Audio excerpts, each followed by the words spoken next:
But Israel has a PhD in deception, because it's Dajjal at the back of this, the mastermind. And Israel would not want to wage a big war and appear to the world naked, clearly, as an aggressor. No, that's not deception. Israel has to wage her big war and make it appear as though she was only defending herself. The only Muslim I know of who has had the capacity to be able to penetrate the deception that has been going on all these years, the only one I know of, was a man who never went to Al-Azhar University. No, he wasn't the Sheikh. His name was Malcolm X. He's the only man I know of who had that eyes wish to see and could clearly recognize the strategy and the deception. Read Malcolm X. How is Israel going to launch this big war and yet get away from being perceived by the whole of humanity as the aggressor, blatant aggression? You have to come with a good strategy. The strategy is this. Ariel Sharon goes into Masjid al-Aqsa with 1,000 Israeli military with him, with their shoes on, with the full knowledge that this calculated act of extreme provocation must have a response, a fiery response. And as the flames of the new intifada emerge, you must keep it burning by committing upon the Palestinian people more and more atrocities that drive them into a greater and greater rage. This is planning, this is strategy, this is not happening by accident. As Israel unleashes this barbaric oppression upon the Palestinian people, you must have a television station which you plant amongst them, which will cover this, that your Egyptian television would not cover, and your Jordanian government would not allow on Jordanian television, so you create something called Al Jazeera. And the Arab masses believe Al Jazeera is their station. This is the only place in the world we can get authentic information, Al Jazeera. So Al Jazeera is now used to portray all the atrocities.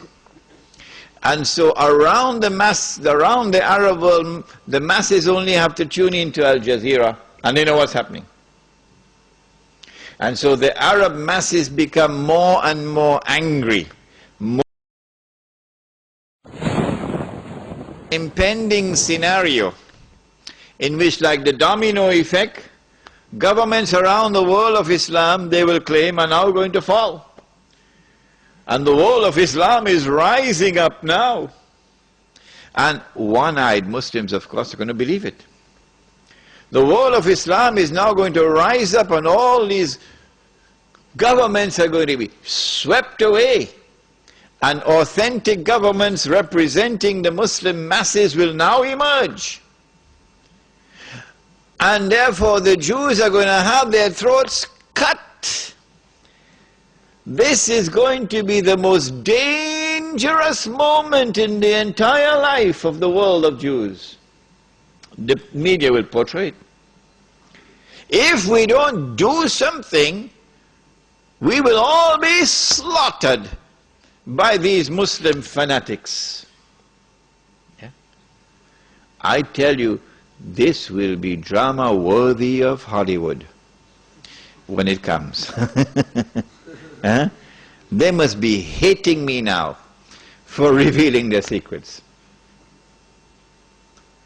It is in this scenario that Israel will say, we have to do something.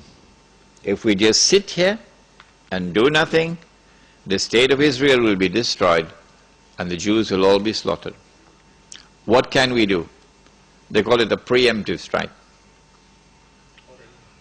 A preemptive strike. But it won't be a preemptive strike. It will be the most dazzling display of the magnificent application of state-of-the-art military technology that will leave even Uncle Sam in the backyard. A war like Uncle Sam has never seen and could never wage. That is what Israel is going to wage. Do they have the technology?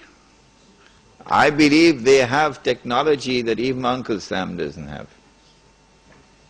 It will be a lightning strike. Israel has to put on this magnificent display of military power and state-of-the-art technology beyond anything else that the world has ever known, in order for Israel to impress upon mankind the validity of its credentials that is now going to become the new ruling state in the world. Before Fahad could even blink, the Israelis have taken over the Saudi oil fields and the Iraqi and the Kuwaiti oil fields. The United States, of course, will make some noise, and Britain will make some noise, but will they send troops? Not, of course not.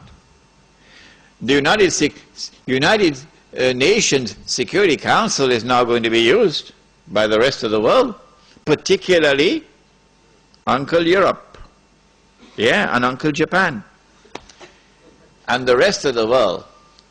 They will take the United Nations and seek to use the United Nations now to do something about this. Collective action to force Israel to withdraw. Because if Israel does not withdraw, Europe is going to be choked, and Japan is going to be choked. And as the United Nations is now being used for the first time in its history, an attempt is being made to use the United Nations